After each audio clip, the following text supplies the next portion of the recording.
실전 투자 전략 완전 가이드. 안녕하세요. 행복 한국으로서입니다. 여러분 투자하시면서 이런 경험 있으시죠?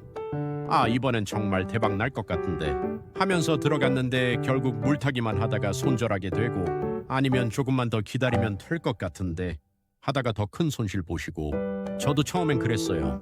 정말 많이 당했죠. 그래서 오늘은요 제가 그동안 시행착오 겪으면서 터득한 실전 투자 전략들을 여러분께 다 털어놓을 생각입니다.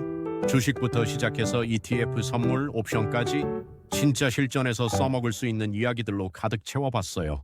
자, 그럼 시작해볼까요? 포크롤 투자 전략이 왜 이렇게 중요한가요? 여러분 솔직히 말씀드릴게요.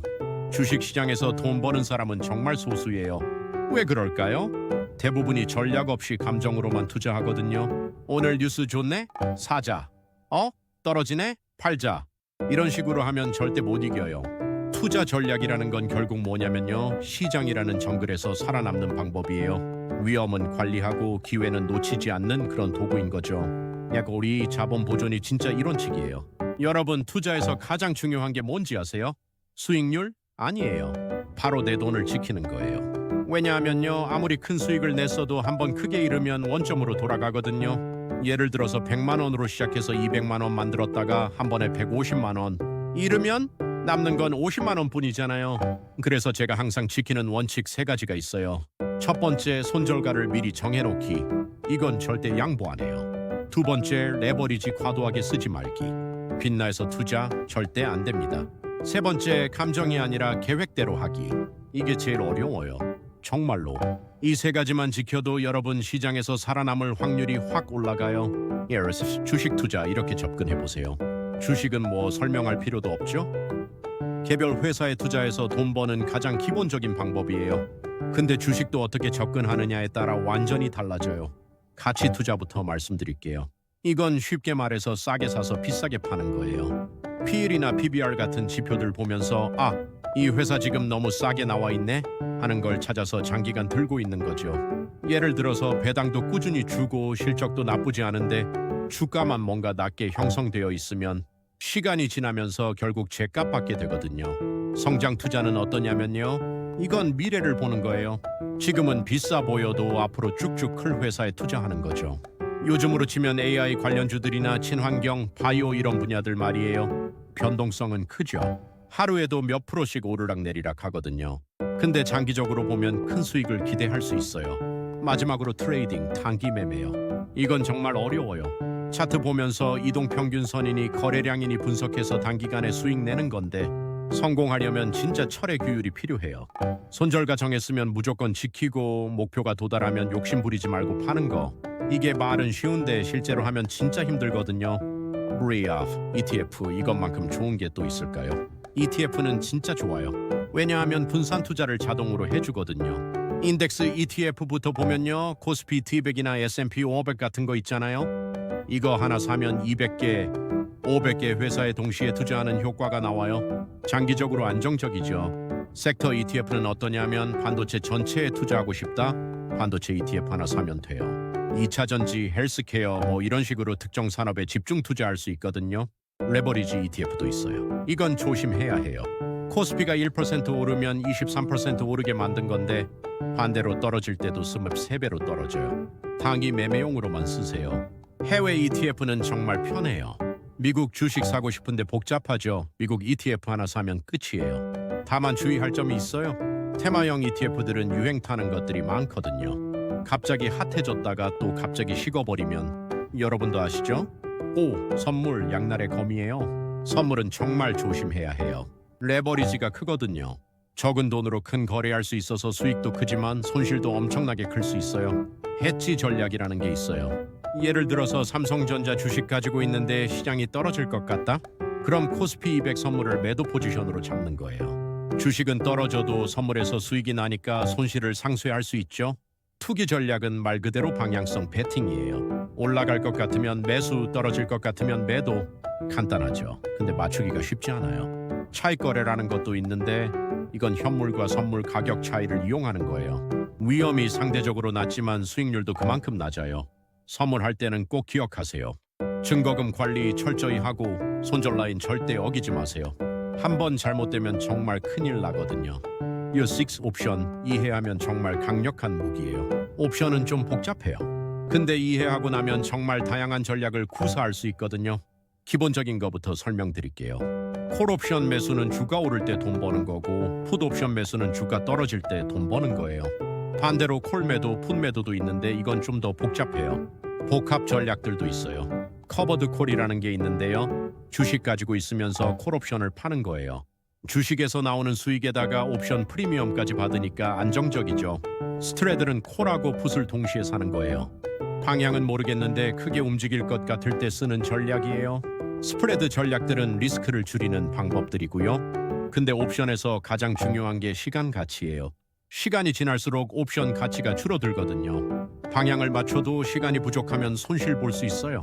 아무쪼록 리스크 관리, 이것만큼은 타협하지 마세요. 여러분, 제가 지금까지 여러 전략 말씀드렸는데요. 이런 건 다 부차적이에요. 진짜 중요한 건 리스크 관리거든요. 제가 지키는 원칙들 알려드릴게요. 한 번에 투자하는 돈은 전체 자산의 5% 이내로만 해요. 아무리 확신이 서도 절대 이거 넘지 않아요. 손실 허용 범위는 15% 이내예요. 이거 넘어가면 바로 손절이에요. 몰빵은 절대 안 해요. 빚나에서 투자하는 것도 절대 안 하고요. 그리고 경제 지표나 뉴스는 꾸준히 체크해요. 모르고 당하는 일은 없어야죠.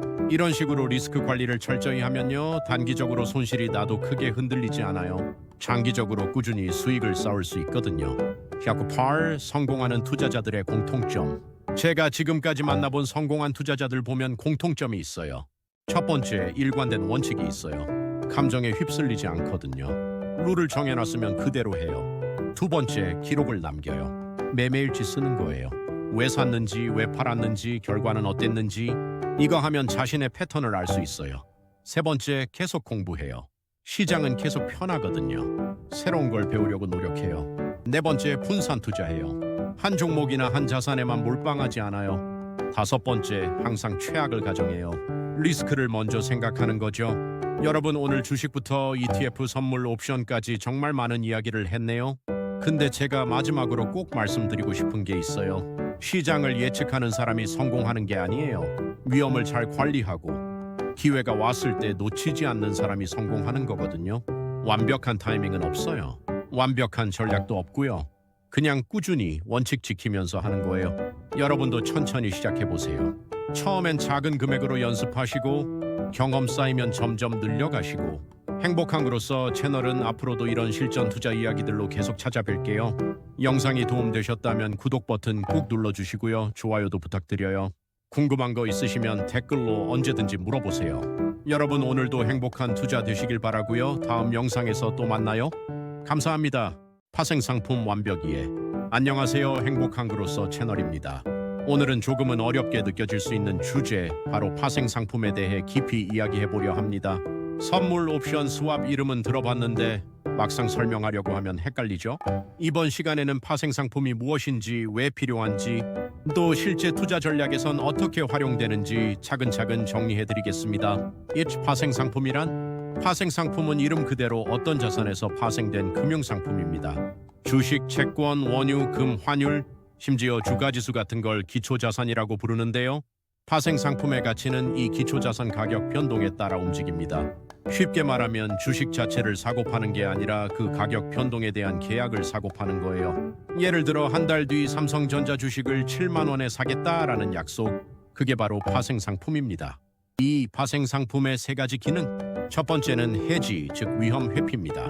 농부가 가을에 밀을 수확하기 전에 선물 계약을 체결해서 가격을 미리 고정한다면 시장 가격이 떨어져도 손해를 막을 수 있겠죠. 기업들도 마찬가지입니다. 항공사는 유가 상승 위험을 막으려고 원유 선물을 사고, 수출 기업은 환율 변동을 대비하기 위해 통화 파생 상품을 씁니다. 두 번째는 투기입니다. 가격이 오를지 내릴지를 예측하고 투자해서 큰 수익을 노리는 거죠. 적은 증거금으로 큰 계약을 움직일 수 있으니 수익률이 크게 확대됩니다. 하지만 반대로 틀리면 손실도 그만큼 커집니다. 세 번째는 차익거래입니다. 시장에서 동일한 자산의 가격 차이를 이용해 무위험 이익을 얻는 방식이죠. 현물 가격과 선물 가격이 불일치할 때 그 차이를 이용해서 이익을 내는 겁니다. 덕분에 시장 가격은 균형을 찾아갑니다. 3. 파생상품의 주요 특징. 가장 대표적인 건 레버리지 효과입니다. 예를 들어 1억 원짜리 선물 계약을 맺을 때 실제 필요한 돈은 1천만 원일 수 있습니다. 그럼 자산 가격이 10% 오르면 수익률은 무려 100%가 되죠. 하지만 반대로 가격이 10% 떨어지면 원금이 전부 날아갑니다. 또 하나는 제로섬 게임이라는 점입니다. 파생 상품 거래는 누군가 이익을 보면 반드시 누군가 손해를 봅니다. 계약 상대방이 있어야 거래가 성립하기 때문이죠. 마지막으로 복잡성입니다. 처음에는 단순히 선물이나 옵션 같은 거래였지만 시간이 지나면서 금리 스왑, 신용 파생 상품, 구조화 상품 같은 복잡한 형태로 진화했습니다. 그래서 금융공학 지식이 필요하고 관리가 제대로 안 되면 시스템 리스크까지 이어질 수 있습니다. 4. 파생 상품의 종류. 첫 번째는 선도 계약입니다. 장외에서 개인과 개인이 직접 체결하는 맞춤형 계약이에요. 유연성은 있지만 유동성이 낮고 상대방의 신용 위험이 큽니다. 두 번째는 선물입니다. 거래소에서 표준화된 계약이 거래됩니다. 투명하고 유동성이 높으며 청산소가 중개하기 때문에 신용 위험도 줄어듭니다. 세 번째는 옵션입니다. 권리를 사고 파는 계약이죠. 콜옵션은 살 권리, 풋옵션은 팔 권리입니다. 옵션 가격은 내재 가치와 시간 가치로 나눠지는데 이 가치를 계산할 때 블랙숄즈 모형 같은 수학적 도구가 활용됩니다.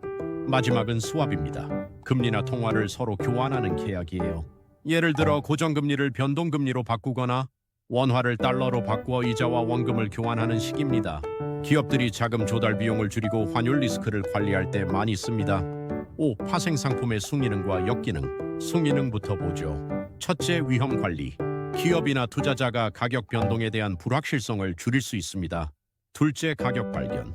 선물 시장은 시장 참여자들의 미래 가격 기대를 반영합니다. 셋째, 시장 유동성 확대. 다양한 거래가 가능해집니다. 하지만 역기능도 있습니다. 첫째, 과도한 레버리지로 인한 손실 위험. 둘째, 장외 거래의 불투명성. 셋째, 시스템 리스크. 2008년 글로벌 금융위기에서 파생 상품이 핵심 원인이 된 것을 떠올리면 이해가 쉽습니다. 2008년 글로벌 금융위기와 파생 상품. 2008년 위기의 주범 중 하나가 바로 CDO와 CDS 같은 파생 상품이었습니다. 미국에서 부실한 주택담보대출을 기초로 만들어진 복잡한 파생 상품들이 전 세계 금융기관에 퍼졌고 대규모 연쇄 부도가 발생했습니다. 결국 파생 상품은 잘만 쓰면 시장의 안전판이 되지만 과도하게 투기적으로 쓰이면 경제 전체를 흔드는 폭탄이 될 수도 있다는 교훈을 남겼습니다. 7. 투자자가 꼭 알아야 할 기본 개념. 증거금 계약 체결 시 내는 보증금. 만기일 계약이 끝나는 날. 행사 가격 옵션에서 미리 정해놓은 매매 가격. 프리미엄 옵션을 매수할 때 내는 대가. 해지 비율 위험을 얼마나 줄일 수 있는지를 보여주는 지표. 이 개념들을 이해하지 못하면 파생 상품 시장에 들어가기 어렵습니다. 개인 투자자와 파생 상품. 개인 투자자에게 파생 상품은 양날의 검입니다. 장점은 소액으로도 큰 투자 효과를 낼 수 있고 상승하락 양방향 투자가 가능하다는 점입니다. 단점은 지식이 부족하거나 전략이 미흡하면 금방 큰 손실로 이어질 수 있다는 점입니다. 그래서 처음부터 직접 선물이나 옵션을 매매하기보다는 파생 상품 기반 ETF 같은 간접 투자 상품을 경험해보는 것이 좋습니다. 9. 실전 투자 전략에서의 활용. 포트폴리오 해지 주식을 보유하면서 풋옵션을 매수해 하락 위험을 방어합니다. 분할 매수 매도 전략 선물을 활용해 일정 가격대에서 나눠서 진입합니다. 옵션 전략 커버드 콜, 보호적 풋, 스트레들, 스트랭글 등 다양한 전략이 있습니다. 차익거래 현물과 선물 가격 차이를 활용해 무위험 수익을 추구합니다. 파생 상품은 위험을 줄이는 안전벨트가 될 수도 있고 폭발적인 위력을 가진 무기가 될 수도 있습니다. 결국 중요한 건 투자자의 태도와 전략입니다. 오늘 영상에서는 파생 상품의 개념부터 종류, 기능, 실제 투자 활용까지 정리해봤습니다. 처음 접하신 분들은 조금 어렵다 느낄 수 있지만 한번 이해하고 나면 금융시장의 흐름이 전혀 다르게 보일 겁니다. 저는 행복한 그로서 채널이었고요. 오늘 내용이 도움이 되셨다면 구독과 좋아요 부탁드립니다. 앞으로도 금융과 투자에 대한 알찬 이야기 계속 나눠드리겠습니다. 감사합니다. 리스크 관리와 투자 심리. 안녕하세요. 행복한 그로서 채널입니다. 오늘은 주식 투자에서 절대로 빼놓을 수 없는 주제, 바로 리스크 관리와 투자 심리에 대해 이야기해 보겠습니다. 많은 분들이 어떤 종목을 사야 하나에 집중합니다. 그런데 시장에서 오래 살아남는 사람들을 보면 공통적으로 손실을 어떻게 관리할지, 그리고 내 마음을 어떻게 다스릴지를 훨씬 더 중요하게 여깁니다. 오늘 영상에서는 리스크 관리가 왜 필요한지, 투자 심리가 어떤 영향을 주는지, 실전에서 어떻게 적용할 수 있는지, 이 세 가지를 중심으로 풀어가겠습니다. 1. 리스크 관리란 결국 생존 전략이다. 주식시장은 예측 불가능한 변수들로 가득합니다. 좋은 기업이라도 사건 하나로 흔들릴 수 있고 갑작스러운 금리 변화나 글로벌 뉴스에도 크게 출렁입니다. 그래서 리스크 관리는 단순한 기술이 아니라 시장에서 살아남기 위한 생존 전략이에요. 첫 번째 방법은 분산 투자입니다. 한 종목에 올인하면 그 회사에 무슨 일이 생겼을 때 자산 전체가 흔들립니다. 삼성전자 같은 대형주만 믿는 것도 위험해요. 코스피 대형주, 코스닥 성장주, 해외 주식 ETF까지 섞어야 안정성이 생깁니다. 두 번째는 손절매 원칙입니다. 이 정도 손실이면 더 이상 끌고 가지 않는다라는 기준을 정해두고 반드시 지키는 거죠. 보통 7%에서 10% 사이를 많이 씁니다. 중요한 건 미련을 두지 않고 기계적으로 지키는 것이에요. 세 번째는 레버리지와 신용거래 자제입니다. 빈나에서 투자하거나 레버리지 ETF를 무분별하게 쓰는 건 초보자에겐 독입니다. 자기 자본 안에서 움직여야 오래 갈 수 있습니다. 마지막으로는 포트폴리오 재점검이에요. 시장은 늘 변합니다. 분기마다 내 투자 종목을 점검하고 안 맞는 건 과감히 교체해야 합니다. 이 투자 심리 보이지 않는 적, 리스크 관리가 몸을 지켜주는 기술이라면 투자 심리는 마음을 지켜주는 무기입니다. 주식시장에서 가장 무서운 적은 시장이 아니라 사실 내 감정이에요. 첫 번째는 탐욕과 공포입니다. 주가가 오르면 놓치면 안 된다는 탐욕이 생기고 주가가 내리면 더 떨어질까 두렵다는 공포가 찾아옵니다. 결국 고점에서 사고 저점에서 파는 악순환이 생기죠. 두 번째는 군중 심리입니다. 다른 사람들이 몰리면 따라가고 싶어집니다. 그런데 대중이 몰린 시점은 종종 이미 늦었을 때가 많습니다. 세 번째는 확증 편향입니다. 내가 가진 믿음을 뒷받침하는 정보만 찾아보고 불리한 정보는 무시하는 거죠. 예를 들어 어떤 기업이 좋다고 생각하면 긍정적인 뉴스만 보려고 합니다. 네 번째는 손실 회피 성향입니다. 사람은 손실에 훨씬 민감합니다. 그래서 손실 난 주식은 끝까지 붙들고 수익 난 주식은 빨리 팔아버리죠. 결과적으로 손실은 커지고 수익은 작아집니다. 3. 리스크와 심리를 다스리는 실전 방법. 이제 실제로 우리가 쓸 수 있는 방법들을 정리해 볼게요. 첫째, 투자 금액 설정. 무조건 잃어도 괜찮은 여유 자금으로만 투자하세요. 생활비, 전세금, 학자금은 절대 주식에 넣으면 안 됩니다. 둘째, 매수 전 계획 세우기. 목표 수익률과 손절 라인을 미리 정해두고 매수하세요. 계획 없이 사면 감정적으로 휘둘릴 수밖에 없습니다. 셋째, 현금 비중 유지. 모든 돈을 시장에 넣지 말고 항상 일정 비율은 현금으로 남겨두세요. 그래야 기회가 왔을 때 잡을 수 있습니다. 넷째, 시나리오 투자. 주가가 오를 때, 내릴 때, 보합일 때 각각 어떻게 할지 미리 써두면 감정에 흔들리지 않습니다. C. 심리 다스리는 루틴 만들기. 투자 원칙 문서화 내 투자 철학과 원칙을 글로 써두고 매매할 때마다 확인하세요. 매매일지, 작성 사고팔 때 왜 했는지, 어떤 감정이었는지 기록하면 자기 심리를 객관적으로 볼 수 있습니다. 장기적 시각 유지, 단기 변동에 흔들리지 말고 기업의 가치와 경제 흐름을 보세요. 휴식 계좌를 매일 들여다보지 마세요. 오히려 멀리 할수록 차분한 판단이 가능합니다. 5. 리스크와 심리 두 축의 균형. 리스크 관리와 투자 심리는 결국 연결된 두 축입니다. 리스크 관리가 잘 되면 심리적으로도 안정됩니다. 반대로 심리가 불안정하면 리스크 관리 원칙도 무너집니다. 주식시장에서 성공하는 사람들은 이 두 가지를 모두 다스릴 줄 아는 사람들이에요. 정리하면 주식 투자의 핵심은 돈을 얼마나 벌었는가가 아니라 얼마나 오래 살아남는가입니다. 리스크를 관리하고 심리를 다스릴 수 있다면 시장이 오르든 내리든 꾸준히 기회를 잡을 수 있습니다. 오늘 영상이 여러분의 투자 원칙을 다시 점검하는 계기가 되었으면 합니다. 구독과 좋아요는 큰 힘이 되고요. 다음 영상에서는 주식시장에서 외국인 투자자의 영향력을 다뤄보겠습니다. 기대해주세요. Summer Futures. 안녕하세요. 행복한그로서 채널입니다. 오늘은 파생 상품 중에서도 많은 분들이 궁금해하는 선물 퓨처스에 대해 깊이 있게 이야기해 보겠습니다. 주식이나 채권은 우리가 흔히 알고 있는 전통적인 투자 자산이죠.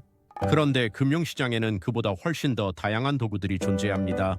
그 중에서도 선물은 투자자뿐만 아니라 기업, 기관, 심지어 농부와 제조업체까지 활용하는 중요한 금융계약입니다.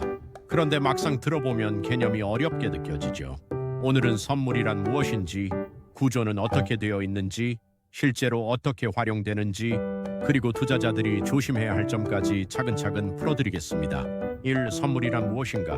선물이란 미래의 특정 시점에 특정한 가격으로 자산을 거래하기로 한 약속입니다. 쉽게 말하면 오늘 계약을 맺고 실제 매매는 나중에 한다는 거죠.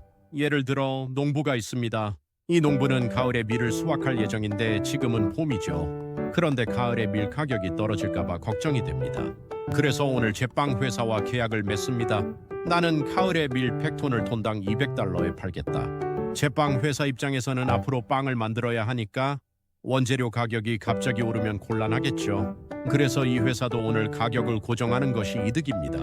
이렇게 양쪽이 서로 이해관계가 맞아떨어질 때 선물 계약이 체결됩니다. 이게 바로 선물의 기본 원리입니다. 이 선물 계약 구조, 선물 계약에는 두 가지 입장이 있습니다. 첫째는 롱롱 포지션, 즉 미래의 자산을 사기로 한 매수자입니다. 둘째는 숏숏 포지션, 미래의 자산을 팔기로 한 매도자입니다. 예를 들어 내가 원유 선물을 매수했다면 나는 롱 포지션을 가진 겁니다. 만약 만기일에 원유 가격이 오르면 나는 싸게 사서 비싸게 팔 수 있으니 이익을 얻습니다. 반대로 가격이 떨어지면 손실을 보는 구조죠. 3. 선물의 특징. 선물에는 일반 주식 투자와는 다른 몇 가지 중요한 특징이 있습니다. 첫째, 레버리지 효과입니다. 선물 거래는 계약 전체 금액을 내지 않고 증거금만 내면 거래가 가능합니다. 예를 들어 계약 금액이 1억 원이라 해도 증거금 1천만 원만 있으면 거래를 할 수 있습니다. 그래서 적은 돈으로도 큰 거래가 가능하죠. 하지만 그만큼 위험도 큽니다. 가격이 조금만 움직여도 손익이 크게 확대되니까요. 둘째, 표준화된 계약입니다. 선물은 거래소에서 거래됩니다. 그래서 만기일, 계약 단위, 수량, 품질이 모두 정해져 있습니다. 개인 간에 자유롭게 협상하는 게 아니라 누구나 동일한 조건으로 거래하게 되어 있죠. 셋째, 청산 방식입니다. 많은 사람들이 선물을 하면 실제로 원유나 금을 받게 되나요? 라고 묻습니다. 물론 일부 선물은 실물 인수도가 가능하지만 대다수 거래는 현금 결제로 끝납니다. 즉 실제로 원유나 밀을 받는 게 아니라 단순히 가격 차이만큼 돈을 주고받는 거죠. 4. 선물의 활용 목적. 선물은 크게 세 가지 목적에 활용됩니다. 첫째, 헤지입니다. 위험을 회피하기 위한 것이죠. 예를 들어 항공사는 유가 상승 위험을 막기 위해 원유 선물을 매수합니다. 농부는 가격 하락을 막기 위해 선물을 매도합니다. 이렇게 가격 변동에 대비하는 것이 헤지입니다. 둘째, 투기 스페큘레이션입니다. 가격 변동을 예측해서 수익을 노리는 겁니다. 예를 들어 코스피 200 선물을 보고 지수가 오를 거라고 생각되면 선물을 매수해서 차익을 얻는 식입니다. 하지만 반대로 틀리면 손실도 크게 나겠죠. 셋째, 자유거래 아비트라지입니다. 현물과 선물 사이의 가격 차이를 이용해 무위험 이익을 얻는 방법입니다. 예를 들어 현물 시장에서 주식 가격이 1,000원인데 선물 시장에서는 이론 가격보다 높게 거래되고 있다면 현물을 사고 선물을 파는 방식으로 차익을 챙길 수 있습니다. 5. 선물 거래 예시. 이해를 돕기 위해 몇 가지 예시를 들어보겠습니다. 1. 농산물 선물. 농부 A는 가을에 수확할 밀 가격이 떨어질까 걱정돼 선물을 매도합니다. 반대로 제빵회사 B는 가격이 오를까 걱정돼 선물을 매수합니다. 가을이 되어 가격이 올랐다면 제빵회사가 이득, 가격이 내렸다면 농부가 이득을 보게 됩니다. 하지만 양쪽 모두 처음에 걱정했던 위험은 줄일 수 있었죠. T 지수 선물. 투자자 C는 코스피 200 지수가 오를 것 같아 선물을 매수합니다. 만약 실제로 지수가 상승하면 C는 수익을 얻습니다. 반대로 지수가 떨어지면 손실을 봅니다. 이처럼 지수 선물은 주식시장 전체에 베팅하는 효과가 있습니다. 시아크 선물의 장점과 단점. 선물은 굉장히 매력적인 도구이지만 동시에 위험도 큽니다. 장점, 위험 관리 가능, 적은 돈으로 큰 거래 가능, 주식과 달리 하락장에서도 수익 가능.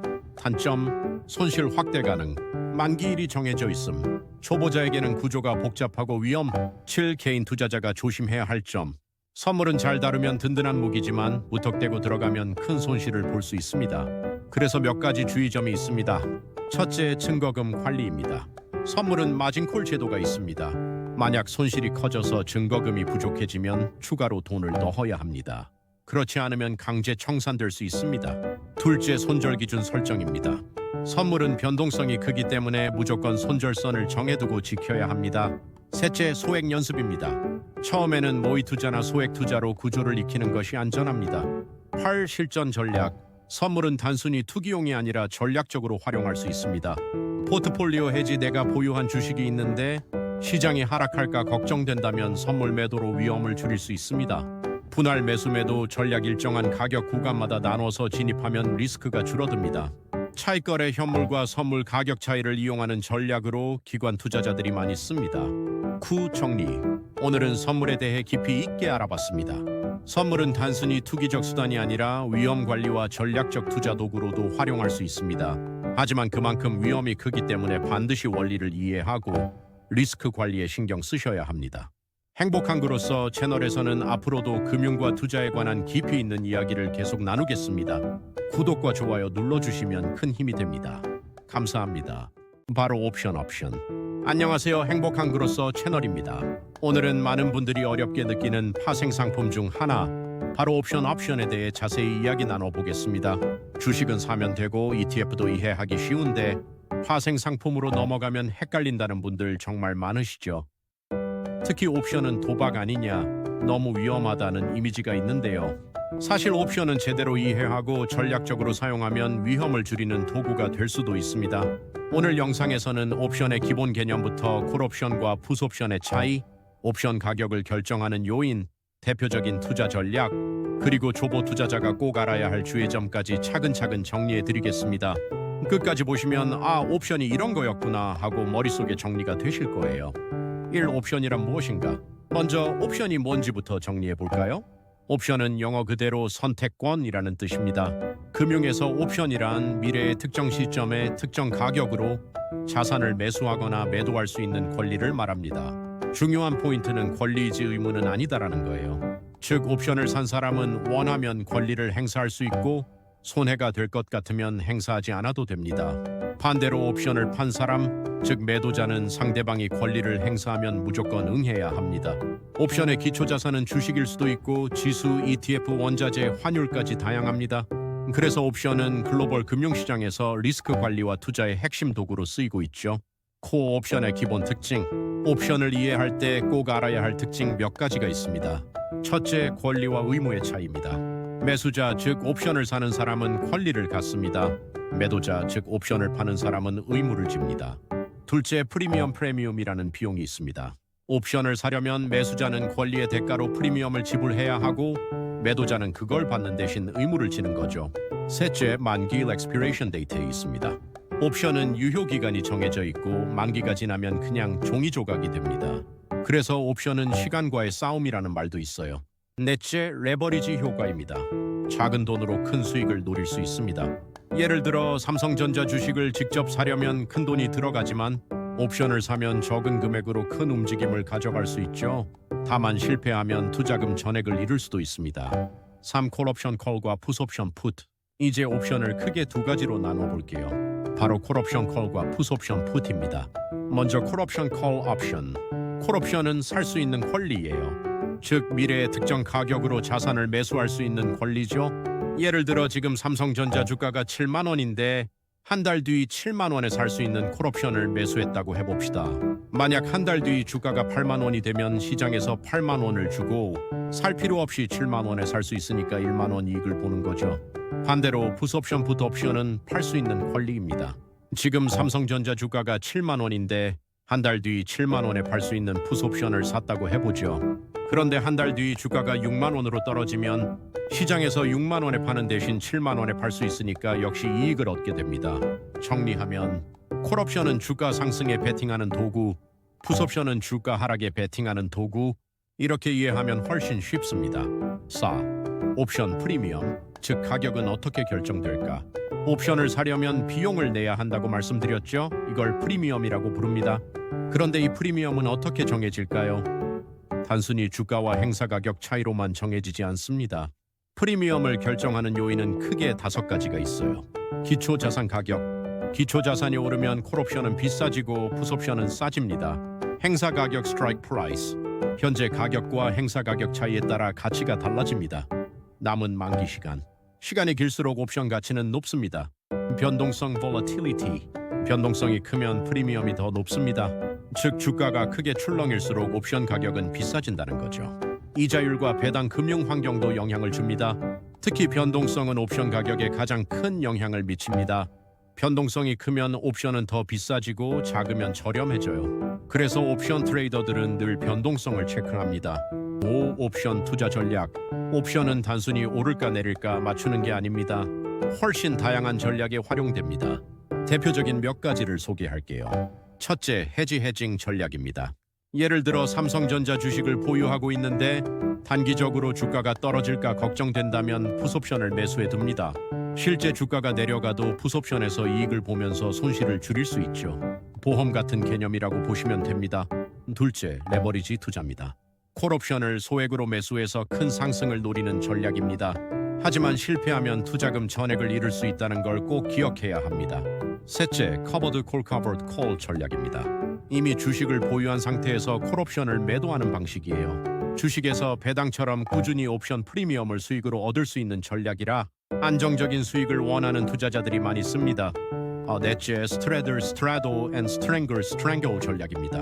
앞으로 주가가 크게 오르든 떨어지든 움직임이 클 것 같을 때 콜과 풋을 동시에 사는 방법이에요. 방향은 모르지만 변동성이 커질 거라고 예상할 때 유용합니다. 히어로 옵션의 리스크 관리. 이쯤에서 중요한 이야기 하나 짚고 넘어가야 합니다.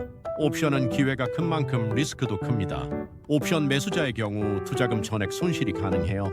콜옵션을 샀는데 주가가 오르지 않으면 만기일이 지나면서 프리미엄은 그냥 사라집니다. 옵션 매도자의 경우는 더 위험합니다. 손실이 무제한으로 커질 수 있어요. 예를 들어 콜옵션을 팔았는데 주가가 급등하면 매도자는 끝도 없이 손실을 떠안아야 합니다.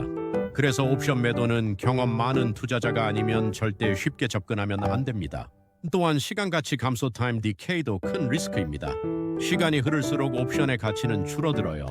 그래서 옵션 매수자는 늘 시간에 쫓기는 입장이 됩니다. 7. 초보 투자자가 꼭 알아야 할 점. 옵션을 배우는 단계에서 흔히 하는 실수를 정리해 드릴게요. 첫째, 레버리지에만 집중하는 것. 소액으로 큰돈 벌 수 있다는 유혹에 빠져서 무리하면 바로 손실로 이어집니다. 둘째, 만기일을 간과하는 것. 주식은 무기한 보유가 가능하지만 옵션은 시간이 지나면 영원이 됩니다. 셋째, 매도 전략에 섣불리 뛰어드는 것. 말씀드린 것처럼 매도는 무제한 손실 가능성이 있기 때문에 초보자는 건드리지 않는 게 좋습니다. 넷째, 공부 부족. 옵션은 단순한 도박이 아니라 수학적 계산과 전략이 필요한 분야입니다. 충분히 공부하고 연습 계좌로 경험해 본 뒤 실전에 들어가는 게 안전합니다. 8. 결론. 오늘은 옵션에 대해 깊이 알아봤습니다. 옵션은 잘만 활용하면 위험을 줄이는 방패가 되기도 하고 수익을 극대화하는 칼이 되기도 합니다. 하지만 동시에 잘못 다루면 큰 손실을 불러오는 양날의 검이기도 합니다.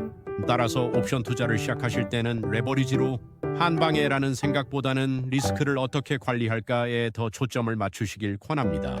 행복한 그로서 채널은 앞으로도 여러분의 투자 이해를 돕는 유익한 콘텐츠로 찾아뵙겠습니다.